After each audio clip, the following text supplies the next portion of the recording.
Halo Sobat pencinta Donghua, kali ini kita akan melanjutkan cerita Battle Through the Heavens Benua Kaisar.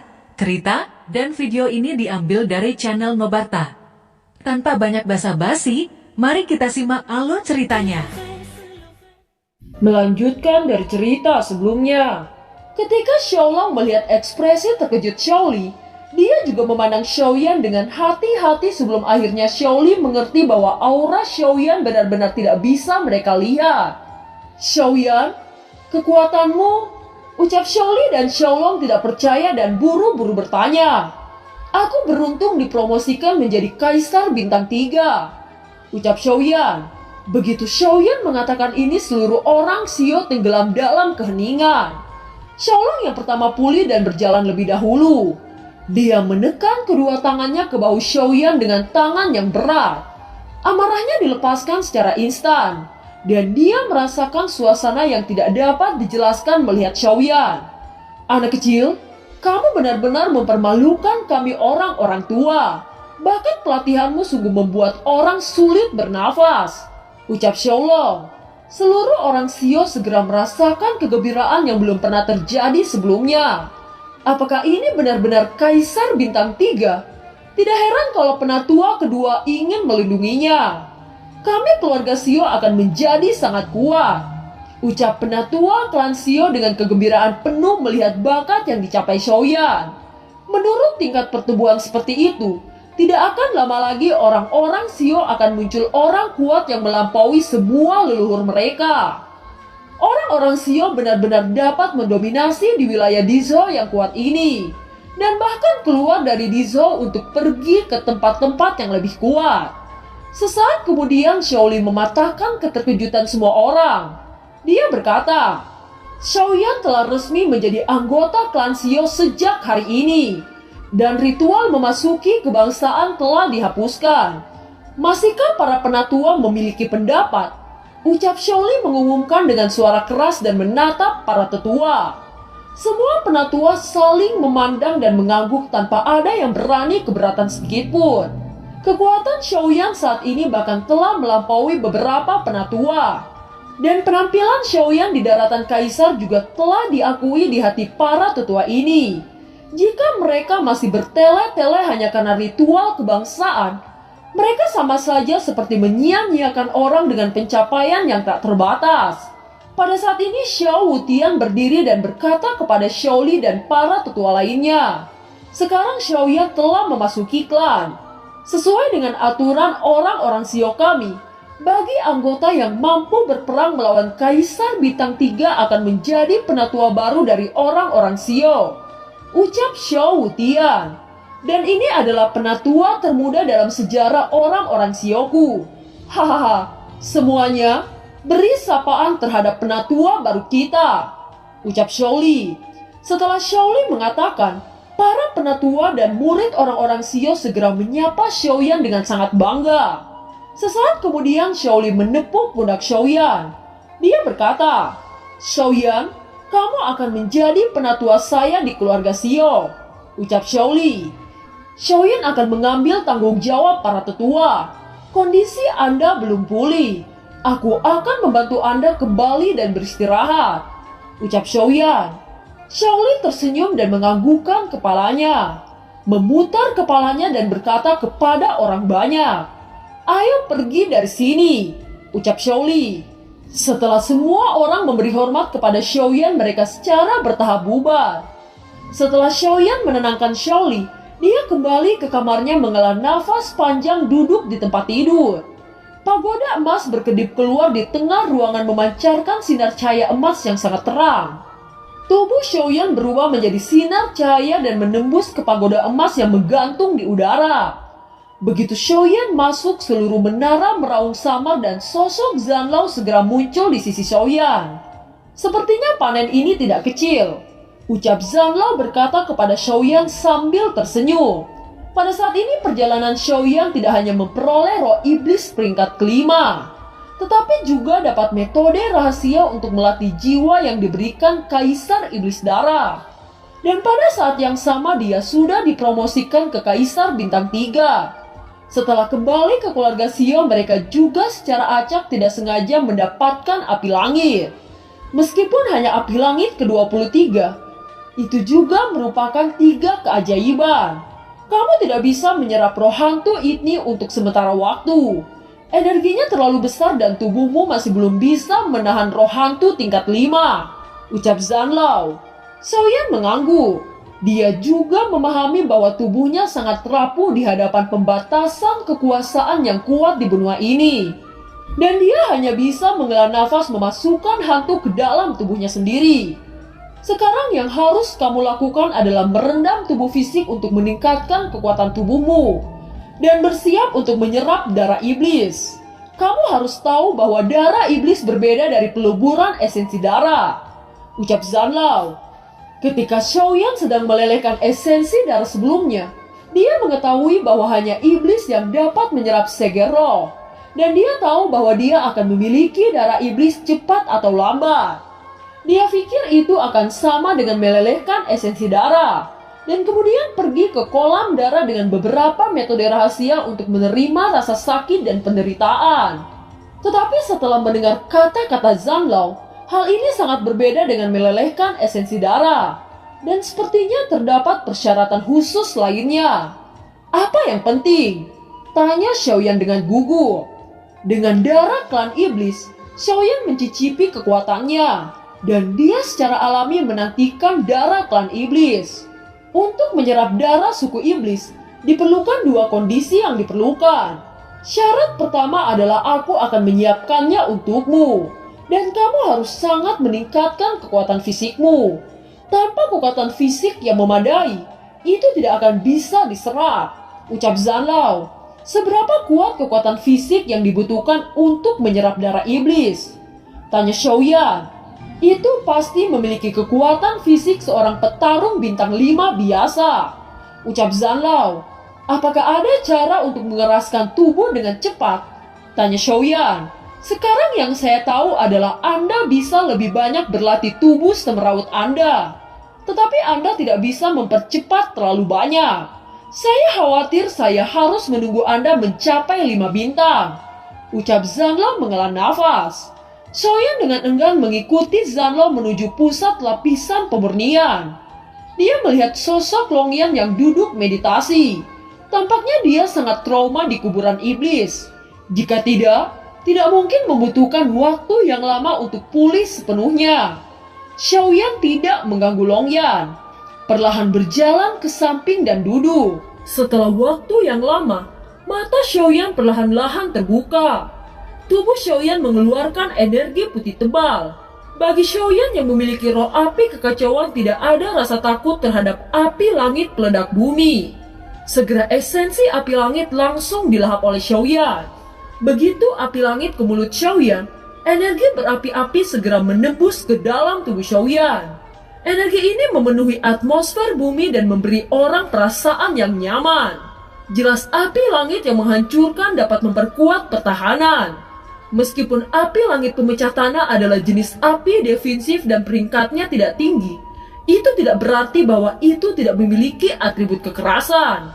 Efek pertahanannya bahkan lebih tinggi dari beberapa api langit peringkat tinggi. Api langit yang menghancurkan memasuki tubuh Xiaoyan dan mengalir di sepanjang jalur meridian. Energi kekerasan menusuk bagian dalam tubuh Xiaoyan. Segera energi kekerasan api langit yang menghancurkan dililit oleh roh api kekacauan. Tiba-tiba api merah coklat samar terbang dari permukaan tubuh Xiaoyan. Saat sekelompok api keluar, ruang di sekitar api tampaknya menunjukkan sedikit terdistorsi. Api merah coklat melonjak seketika dan membakar jalur ki di sekitar.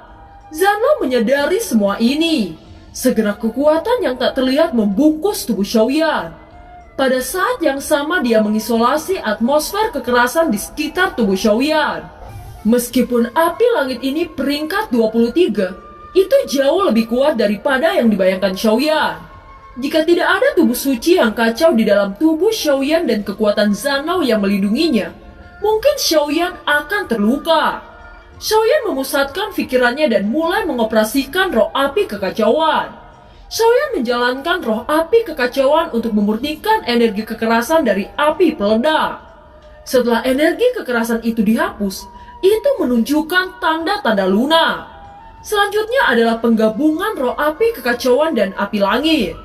Dengan masuknya semangat juang pada roh api kekacauan, paksaan yang kuat menghantam api langit.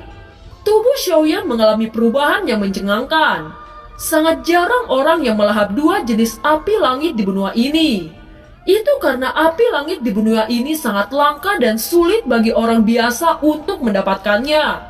Apalagi melahap dua jenis api langit bukan hal yang mudah. Terlebih lagi jika penyatuan gagal, tubuhnya akan meledak tanpa sisa. Itulah sebabnya sangat jarang orang melakukannya. Xiaoyan membuka mata dan merasakan tubuhnya jauh lebih kuat, tetapi Xiaoyan tidak merasakan terobosan. Itu membuat Xiaoyan bingung. Anak kecil, itu tidak cukup untuk mendukung terobosan Anda. Hanya Kaisar Bintang 1 dan 2 yang tidak membutuhkan energi Kaisar terlalu besar. Dengan Kaisar Bintang 3 Anda, setiap penerobosan akan membutuhkan energi yang sangat besar dan akumulasi waktu yang panjang, ucap Zanlao. Xiaoyan mengerti setelah mendapatkan jawaban dari Zanlao. Bahkan setelah menelan api langit belum menyentuh sisi bintang 3 menengah. Dapat dibayangkan betapa besarnya energi yang dibutuhkan untuk kemajuan di masa depan. Sosok Xiaoyan berdiri dengan gelombang telapak tangan. Pagoda emas yang menggantung di udara berubah menjadi cahaya keemasan dan masuk di cincin spasial. Xiaoyan membuka pintu kamar dan sinar matahari hangat masuk. Meskipun klan Xiao telah mengalami krisis, kini telah dipulihkan kembali dalam waktu singkat dan masih terlihat begitu indah dan megah. Xiaoyan melihat sekelilingnya. Bangunan yang dihancurkan selama pertempuran benar-benar diperbaiki. Dan semua jejak pertempuran telah dibersihkan sepanjang jalan. Setelah beberapa saat Xiaoyan datang ke pintu aula klan Xiao. Terlihat Xiaoli yang duduk di dalam saat berbicara dan tertawa dengan para penatua. Melihat Xiaoyan masuk, Xiaoli tersenyum dan berkata, "Xiaoyan, kamu akhirnya keluar. Kemari dan duduk," ucap Xiaoli. Setelah itu Xiaoyan dengan sopan menyapa para penatua satu persatu sebelum dia menemukan posisinya dan duduk. "Aku tidak mengganggumu berlatih selama lebih dari setengah bulan ini. Selain itu sekarang kamarmu telah berubah," ucap Xiaoli. "Mengubah kamar?" ucap Xiaoyan. "Sekarang kamu adalah seorang penatua. Tentu saja kamu harus tinggal di kamar penatua," ucap Xiaoli. Tiba-tiba tawa hangat datang dari pintu masuk aula. Itu adalah Xiaolong bersama 2 penatua lainnya. "Hahaha, Xiaoyan, kamu sudah berada di sini," ucap Xiaolong. Xiaoyan cepat bangkit dan memberi hormat kepada Xiaolong. Meskipun Xiaolong tidak secara resmi menerima Xiaoyan sebagai murid, seorang guru selama 1 hari dan seorang ayah seumur hidup, Xiaolong menekan tangannya ke Xiaoyan dan duduk di kursi di sebelah Xiaoli. "Leluhur, apakah ada yang salah? Mengapa para penatua datang ke aula keluarga hari ini?" ucap Xiaoyan menyaksikan semua penatua berkumpul di aula keluarga. Hari ini adalah gereja Presbiterian. Tentu saja para penatua akan datang. "Oh, ngomong-ngomong kamu belum tahu. Izinkan saya memperkenalkan Anda," ucap Xiaoli baru ingat bahwa Xiaoyan baru saja menjadi penatua dan mungkin tidak mengenal gereja Presbiterian. Selanjutnya Xiaoli secara singkat memperkenalkan gereja Presbiterian kepada Xiaoyan. Sebenarnya ini sangat sederhana. Dewan penatua yang diadakan secara teratur adalah setiap orang bertemu melaporkan urusan klan dan kemudian membuat perencanaan dan mengambil keputusan yang terpadu. Jika ada sesuatu yang penting yang perlu dipanggil ke para penatua, promotor akan memberitahu para penatua untuk bergegas ke aula keluarga berdiskusi melalui perangkat komunikasi informasi di rumah para tetua. Setelah Xiaolong memperkenalkan Xiaoyan, dia menyaksikan semua penatua datang dan mengumumkan pertemuan itu. Dia berkata, "Baiklah, karena semua orang sudah ada di sini, mari kita mulai rapat. Kita bisa melaporkan apa yang terjadi baru-baru ini," ucap Xiaoli melirik para tetua.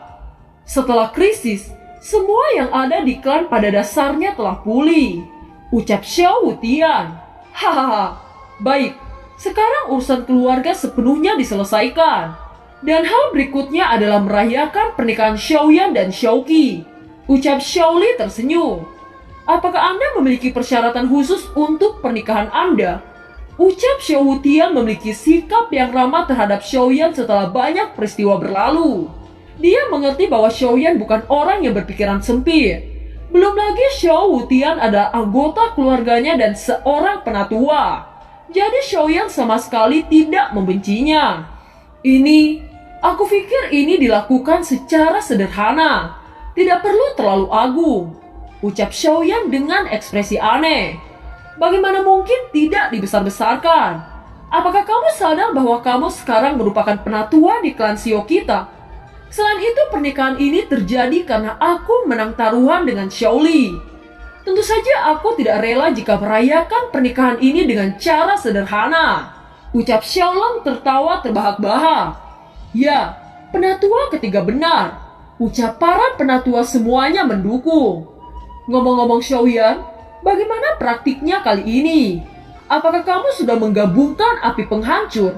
Tanya Xiaoli. Xiaoyan mengangguk. Telapak tangan terentang sedikit ke depan dan nyala api kuning gelap muncul di tangannya. Melihat api di tangan Xiaoyan, wajah Xiaoli agak bingung. Di tepi luar nyala gelap itu terus berubah dan atmosfer yang kuat telah memperkuat paksaan ruang. Ini adalah roh api kekacauan yang bergabung dengan api penghancur bumi. Ucap Xiaoyan. Semua orang yang hadir di sini menatap Xiaoyan dengan terkejut. Seberapa banyak kejutan yang harus diberikan anak ini? Hanya dalam waktu setengah bulan itu telah menelan api peledak bumi. Xiaoli memahami bahwa Xiaoyan memiliki roh api kekacauan di tubuhnya. Ditambah dengan kekuatan kaisar petarung bintang 3-nya, itu normal untuk menelan api peringkat 23. Namun hal yang mengejutkan bahwa Xiaoyan hanya membutuhkan waktu setengah bulan. Bukankah kamu terluka? Tanya Xiaoli. Saya hanya menderita cedera kecil saat menelan. Saya baik-baik saja. Ucap Xiaoyan. Mendengar bahwa Xiaoyan tidak apa-apa, Xiaoli menghela nafas lega dan berkata dengan bercanda. Anak kecil, beritahu kakekmu. Rahasia apa yang kamu miliki dan bagaimana kekuatanmu meningkat begitu cepat? Tanya Xiaoli. Pertama adalah memecahkan rekor kultivasi pertama dalam sejarah Xiao. Dan kemudian penyempurnaan pil kaisar. Yang terakhir entah bagaimana memasuki reruntuhan kuno bahkan yang lain tidak bisa memasukinya. Setelah kembali, ia telah dipromosikan ke kaisar bintang 3. Semua pencapaian ini membuat Xiaoli sangat sulit untuk memahaminya. Mendengar Xiaoli menanyakan hal ini kepada Xiaoyan, semua penatua melebarkan telinga mereka satu persatu. Mereka juga penasaran bagaimana mungkin anak ini bisa begitu misterius. Xiaoyan menggaruk kepalanya dengan senyum datar dan benar-benar tidak tahu bagaimana menjawabnya. Beberapa hal tidak bisa diungkapkan dengan begitu mudah.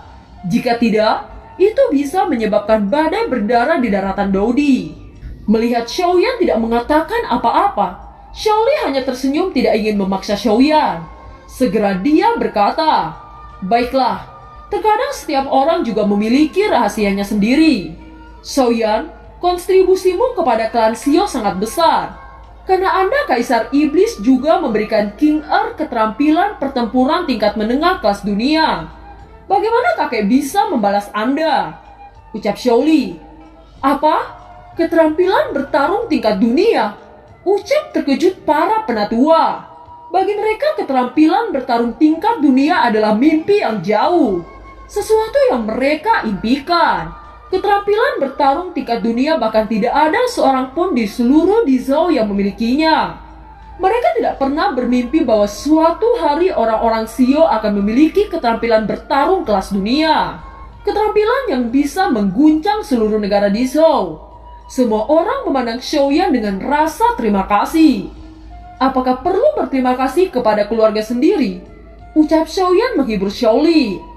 Dia sekarang tahu bahwa orang-orang Xiao lemah di benua kaisar ini. Dan mereka membutuhkan banyak sumber daya untuk dikembangkan dan bangkit. Di Dizhou, kita mungkin masih menjadi peran nomor 1. Tetapi di seluruh benua, kita benar-benar seperti semut. Xiaoyan, kemakmuran keluarga mungkin terpancang pada Anda. Ucap Xiaoli menantikan harapan terhadap Xiaoyan. Jangan ucapkan kata-kata sedih ini. Xiaoyan, beritahu kakekmu ini bantuan semacam apa yang telah kamu lakukan untuk membantu iblis-iblis itu. Dan Kaisar Iblis bahkan mengirimkan kier hadiah yang begitu berharga. Ucap Xiaolong. Para tetua juga melihat ke belakang dari keterkejutan keterampilan pertempuran tingkat dunia. Dan menatap Xiaoyan dengan rasa ingin tahu lagi. Xiaoyan merasakan banyak mata yang ingin tahu. Dia menggelengkan kepalanya dengan senyum pahit. Masalah ini dimulai datang dari pemakaman iblis. Ucap Xiaoyan. Xiaoyan mengatakan sesuatu tentang pemakaman iblis dengan cara singkat. Tentu saja beberapa informasi seperti darah iblis roh hantu termasuk kuali dan resep yang dikirim oleh Kaisar Iblis secara alami tidak dia katakan. Kemudian dia berbicara tentang perpaduan kekacauan dan membawa Xiaoqi untuk menemukan keluarga iblis darah memberikan Blood Demon Order. Hanya setelah itu ketua klan King Hao menerima perintah dan resmi menjadi Kaisar Iblis baru. Dengan cara itu, King Hao memberikan keterampilan bertarung kelas dunia dan bahkan mengirim orang untuk menyelesaikan krisis orang-orang Xiao. Pada saat ini, para tetua di sekitar akhirnya mengerti setelah mendengarkan semua peristiwa itu. Xiaoyan membawa mereka manfaat besar untuk membantu mereka naik ke tahta kaisar. Namun mereka hanya memberi Xiaoqi keterampilan bertarung, dan Xiaoyan tidak mendapatkan manfaat sama sekali. Bukankah penatua itu sedikit tidak murah hati? Ucap penatua klan Xiao tiba-tiba berkata. Xiaoyan tersenyum pahit dan dengan cepat berkata, Kaisar Iblis Tua membantu saya dipromosikan menjadi Kaisar Bintang 2. Dan King Hao membantu saya dipromosikan menjadi Kaisar Bintang 3. Bukankah itu cukup baik? Ucap Xiaoyan tersenyum. Metode rahasia apa yang dimiliki mereka untuk membantumu menerobos bintang 3 dengan begitu cepat? Ceritakan tentang hal itu dengan cepat. Ucap Xiaolong jelas ingin tahu tentang metode promosi iblis. Ini, aku tidak tahu. Aku tidak sadarkan diri saat itu. Aku hanya merasakan energi yang mengalir ke tubuhku. Dan yang lain tidak jelas. Mungkin sesuatu metode rahasia yang tidak diketahui. Ucap Xiaoyan. Mendengar ini Xiaolong hanya menganggukkan kepalanya tidak puas. Tiba-tiba ada derap langkah kaki di pintu masuk aula dan suara Xiaoqi terdengar. Kakek, Xiaoyan sudah pergi. Saya tidak menemukannya. Ucap Xiaoqi tidak tahu. Begitu dia memasuki aula, dia tiba-tiba melihat Xiaoyan yang berada di sini dan duduk di kursi terakhir. Seketika wajahnya langsung memerah karena malu. Semua orang kecuali Xiaoyan dan Xiaoli tertawa keras. Rasa malu di wajah Xiaoqi menjadi semakin dalam. Dan dia berlari ke Xiaoli dengan tergesa-gesa. Bersembunyi di Xiaoli seperti gadis kecil. Ternyata Xiaoqi tahu bahwa hari ini adalah gereja Presbyterian. Ia tahu bahwa Xiaoyan tidak tahu tanggal yang ditentukan oleh gereja Presbyterian. Jadi ia ingin melihat apakah latihan Xiaoyan sudah selesai. Oleh karena itu dia khawatir dan bergegas ke aula keluarga untuk melaporkan. Orang yang Anda cari ada di depan Anda. Ucap Xiaoli menggoda. Xiaoyan tiba-tiba memiliki ekspresi datar dengan adegan ini. Kier, hari ini untuk membahas pernikahanmu dengan Xiaoyan. Undangan dari semua pihak telah dikirim. Kalian berdua, apakah ada lagi yang harus ditambahkan? Ucap Xiaoli. Ini kita akan mematuhi pengaturan kakek. Ucap Xiaoyan. Baiklah, masalah ini tidak akan dibahas. Keempat penatua akan mengikuti aturan lama. Ucap Xiaoli. Tenang, itu pasti pemandangan yang meriah. Ucap Xiao Wutian sangat senang mendengar bahwa masalahnya diserahkan kepadanya. Itu menunjukkan bahwa hambatan sebelumnya sepenuhnya dihilangkan. Xiaoyan, karena semua orang ada di sini, Xiaoqi juga ada di sini. Tolong beritahu kami apa rencanamu. Tanya Xiaoli sangat peduli dengan pertumbuhan Xiaoyan. Dia ingin tahu apa yang dipikirkan Xiaoyan. Xiaoyan juga terkejut saat ditanya oleh pertanyaan mendadak ini. Sudah kurang dari setahun sejak dia datang ke Daudi. Dan begitu banyak hal telah terjadi. Bahkan situasi dasar di Dizo sudah terlambat untuk dipahami. Apalagi situasi seluruh benua. Sekarang dia kembali memikirkan tujuan utamanya, yaitu menghidupkan Xiao Xuan. Jika tidak ada yang salah, aku ingin menemukan klan obat, ucap Xiaoyan. Oh, kamu mengatakannya kepadaku ketika kamu pertama kali datang ke sini. Apa dia bernama Xiao Xuan kan? Ucap Xiaoli mengingatnya. Xiao Xuan, ucap Xiaoqi tiba-tiba berbicara. Kie, apa kamu tahu Xiao Xuan ini? Ucap Xiaoli memandang Xiaoqi. Aku tahu, aku tumbuh bersama Xiao Xuan sejak usia muda. Tapi sayangnya dia gagal menyerang kaisar dan jatuh. Ucap Xiaoqi berkata dengan sedikit sedih. Xiaoyan, berdasarkan pengetahuanku, aku takut hanya para apoteker yang memiliki jalan. Tetapi aku mendengar bahwa para apoteker itu sangat misterius dan sangat sulit ditemukan. Tapi itu juga bagus. Kamu akan keluar dan memiliki pengalaman lebih luas. Kapan kamu akan mulai berangkat? Ucap Xiaoli. Aku bahkan tidak tahu ke arah mana harus mencari. Ucap Xiaoyan. Pergilah ke Yuanzhou. Yuanzhou adalah kota terbesar di benua kaisar. Orang-orang kuat berkumpul di sana dan ada banyak informasi. Adalah baik bagi Anda untuk menemukan klan obat. Namun bahayanya juga besar. Kamu harus lebih hati-hati. Ucap Xiaoli. Kalau begitu kita akan berangkat setelah pernikahan. Kia tidak akan pergi dengan saya. Dia akan mengurus kakek di rumah. Cedera Anda membutuhkan seseorang untuk mengurus. Ucap Xiaoyan. Melihat semua orang telah mencapai diskusi yang dekat, Xiaoli memerintahkan semua orang untuk bubar. Beberapa hari kemudian hari pernikahan Xiaoyan dan Xiaoqi secara resmi datang. Lentera merah dari seluruh negara Xiao menggantung tinggi.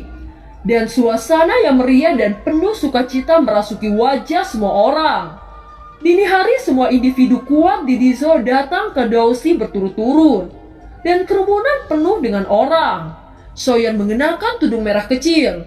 Cabang bunga emas kecil di kedua sisi. Dan bunga sutra merah cerah di bahunya. Ia mengenakan jubah merah bersih dan rapi di tubuhnya. Tampak sangat lebih tampan. Ia berdiri di pintu keluarga untuk menerima pengunjung. Pada titik ini di hati Xiaoyan memikirkan dua wanita yang selalu di benaknya.